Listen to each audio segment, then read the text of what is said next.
बढ़ती महंगाई को लेकर मजदूर दिवस के दिन कांग्रेस की तरफ से अलका लांबा ने प्रेस कॉन्फ्रेंस किया और उन्होंने बढ़ती महंगाई को मोदी निर्मित आपदा का नाम दिया है। मेरे साथ इस वक्त अलका लांबा खुद मौजूद है बातचीत करने के लिए। लगातार जो महंगाई बढ़ रही है, चाहे सीएनजी की बात की जाए, डीजल पेट्रोल की बात की जाए, आपने कहा मानव निर्मित और मोदी निर्मित आपदा है। कांग्रेस इसको किस तरीके से देख रही है? देखिए, मैंने जब कहा मानव निर्मित, तो वो मानव कौन है? वो मानव है मोदी जी। मोदी निर्मित आपदा है। आप देख रहे हैं देश में लोग हताश हैं, परेशान हैं। मई का महीना है, आज 1 मई मजदूर दिवस है। आज उस मजदूर, उस कामगार के ऊपर वार हुआ है। ये एक बार फिर से वो जहां काम करता है, जहां पर भी आप आज महंगाई के कमर्शियल सिलेंडर, जो मैं आपको बता रही हूँ, 1 मार्च 2022 को कितनी कीमत बढ़ी? 105 रुपए। 1 अप्रैल को फिर 1 तारीख को 250 रुपया बढ़ा दिया। आज 1 मई को 102 रुपया बढ़ा दिया। 1 अक्टूबर 2021 से 1 मई 2022, 8 महीने में आप देखेंगे तो 618 रुपये 50 पैसे कीमतें बढ़ा दी गई हैं। क्या गारंटी है कि मई के बाद 1 जून को आप देखेंगे ये 3 और 4 हजार भी पार कर सकता है?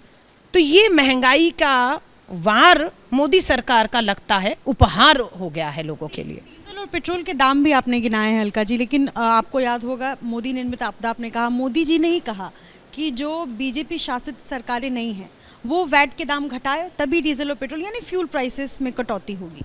बात यह है कि उपदेश देना बहुत आसान है, अपने गिरेबान में झांकने की जरूरत है देश के प्रधानमंत्री जी। मैं आपको याद दोबारा दिला रही हूं, जब डॉक्टर मनमोहन सिंह जी की सरकार कांग्रेस की थी, 13 और 14 में पेट्रोल पर एक्साइज 9 रुपए 48 पैसे था। आज आप कितना ले रहे हैं? 27 रुपए 90 पैसे। गिरेबान में झांकिए, बिल्कुल कम करना है। आपकी बात से सहमत हूं, कीजिए एक्साइज कम पेट्रोल पर। डीजल पे 3 रुपए 56 पैसे था एक्साइज, आज कितना आप ले रहे हैं? 3 रुपए नहीं, आज 21 रुपए 80 पैसा ले रहे हैं। बिल्कुल मोदी जी, कम कीजिए। आप अपने गिरेबान में नहीं झांक रहे। मैं कह देती हूं, छत्तीसगढ़, राजस्थान में कांग्रेस की सरकारें, मैं ये कहना चाहती हूं, अगर हमारे मुख्यमंत्री कम कर भी दें, क्या उसका लाभ उत्तर प्रदेश के लोगों को, बिहार के लोगों को, पूरे देश में, हिमाचल है, गोवा है, पूरा जम्मू कश्मीर, वहां के लोगों को मिलेगा? नहीं मिलेगा।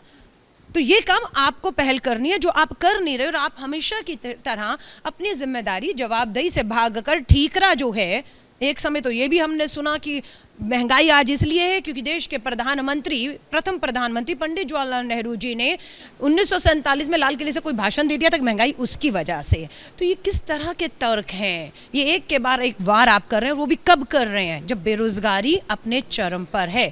Centre for monitoring Indian economy का सर्वे ये बता रहा है कि 2 करोड़ से ऊपर नौकरियां चली गई हैं। 45 करोड़ लोग बेरोजगारों ने जो नौकरी की तलाश थी छोड़ दी है। सबसे ज्यादा अगर किसी पर इसका असर पड़ा तो महिलाओं पर पड़ा है। पूरे देश की आधी आबादी जो महिलाओं की, उसमें मात्र 9% के पास ही कुछ ना कुछ थोड़ा बहुत काम बचा है। और इसमें एक के बाद एक महंगाई का वार आप करेंगे।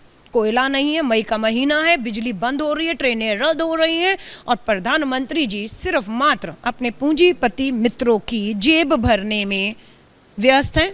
और जो चंद सिक्के उस गरीब मजदूर मध्यम वर्गीय के जेब में, सिक्के, नोट नहीं है, नोट तो अब उन्हीं के जेब में है, पूंजीपति मित्रों, जो चंद सिक्के खनक रहे हैं, वो भी चंद सिक्कों की खनक जो है वो प्रधानमंत्री जी के कानों को सुहा नहीं रही, उस पर भी डाका मारा जा रहा है। चलिए, अगला और आखिरी सवाल है, जो कि पंजाब में जो अनरेस्ट चल रहा है उसको लेकर के, खालिस्तान के समर्थन में वहाँ नारे लगाए जा रहे हैं। आपने पंजाब में कांग्रेस के लिए पूरी कैंपेनिंग की है।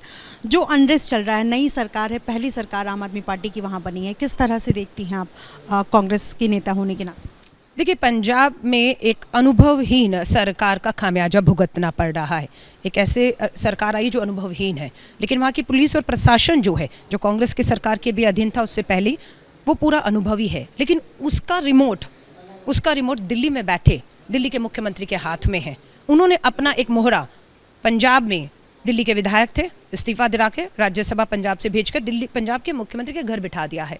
अब इंतजार करना पड़ता है पुलिस को, प्रशासन को, कि निर्देश दिल्ली से आएगा और दिल्ली से उनको मिलेगा, जो राज्यसभा वो उनको बताएंगे। और वो पुलिस प्रशासन का इस्तेमाल जो पंजाब में होना चाहिए था, अगर हुआ होता तो पटियाला में जो नजारा हमने देखा दुर्भाग्यपूर्ण, वो ना देखा होता। की एक बड़ी कमी है, तो आपको लगता है कि इस कमी की वजह से एक बड़ा पॉलिटिकल थ्रेट वहां पर हो सकता है?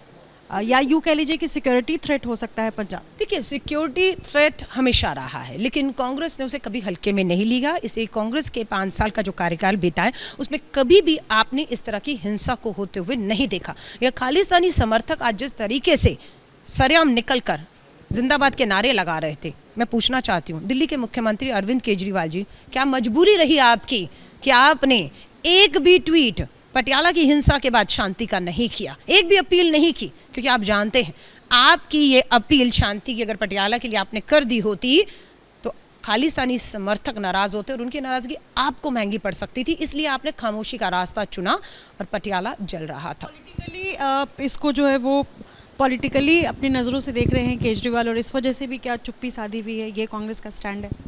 नहीं, बिल्कुल राजनीति तौर पर मुख्यमंत्री दिल्ली के कहते रहे मेरे पास पुलिस नहीं है, पूर्ण राज्य नहीं है, पुलिस दे दो, पूर्ण राज्य दे दीजिए। पुलिस मिल गई, वो पुलिस कहाँ है? दिल्ली के यूपी के गाजियाबाद में मिली है, मेरे घर पे मिली, और अब आपको हिमाचल गुजरात में भी मिलेगी। जहां जहां अरविंद केजरीवाल के राजनीतिक विरोधी उनके खिलाफ बोलेंगे, वही काम भाजपा कर रही है, वही आप कर रहे हैं। तो अब सबसे बड़ी बात है, और पंजाब का मुख्यमंत्री, मैं हाथ जोड़कर कहूंगी पंजाब के मुख्यमंत्री से, पंजाब में समय दीजिए, पंजाब से मत खेलिए।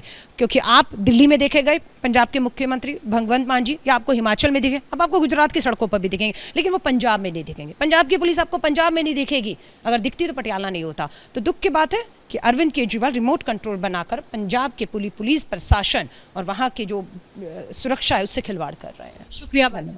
तो ये अलका लांबा है, जाहिर सी बात है इन्होंने बयान देते हुए कहा कि रिमोट कंट्रोल केजरीवाल के हाथ में, लेकिन सबसे ज्यादा जरूरी है कि भगवंत मान अलग अलग राज्यों में चुनाव पर ध्यान ना देकर, राजनीति पर ना ध्यान देकर, बल्कि पंजाब में जो बड़ा थ्रेट है उस पर ध्यान दे। और खासतौर पर महंगाई के मुद्दे पर इन्होंने पीएम मोदी को घेरते हुए कहा कि कांग्रेस की कार्यकाल में और इस वक्त जो बीजेपी की मौजूदा सरकार जिन राज्यों में है वहां पर किस तरह की स्थिति है, इस पर बीजेपी पहले गौर करे। राजनीति को लेकर के अपनी अपनी ये बयान अलग अलग, या पहले बीजेपी और उसके बाद आम आदमी पार्टी को लेकर अलका लांबा ने। पंजाब ते पंजाबीयत दा परछावा, पंजाबी साडियां बावां, ABP साझा। हुण देखो अपने टीवी स्क्रीन ते टाटा प्ले चैनल नंबर 1929 ते। ABP साझा देखण लई अपने केबल ऑपरेटर नु अज ही संपर्क करो। ABP साझा, जोश, जज्बा, जुनून।